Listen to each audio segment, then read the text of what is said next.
In this video, I'm going to show you how to fix the issue of favorites disappearing in Finder on your Mac. So, let's open Finder. As you can see, the Favorites section isn't showing up. What could be the reason? The most common cause is actually very simple. The Favorites section may just be collapsed, not missing. Favorites usually don't disappear unless there's a rare software bug. Move your cursor over the Favorites area on the left. If you see a small arrow next to Favorites, click on it. As soon as you click the arrow, the Favorites list should expand and reappear. If expanding the section doesn't work, try restarting your Mac, as sometimes Finder needs a refresh. Now, let's look at the second possibility.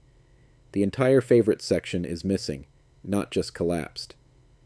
If you don't see the word Favorites at all, then it's likely disabled in your Finder settings.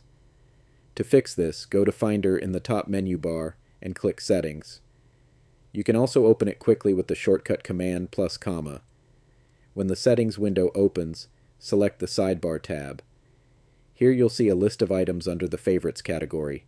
If nothing is selected, that's why the Favorites section is not showing up in Finder. Simply check the items you want to appear. For example, Applications, Desktop, Documents, Downloads, Music, Pictures, Movies, or any folders you want. As soon as you check them, they will instantly appear in the Finder sidebar. You can also add your own folders by dragging and dropping them into the Favorites section. And that's it. That's how quick and easy it is to fix favorites not showing in Finder. If this video helped you, don't forget to like, share, and subscribe. I'll see you in the next one.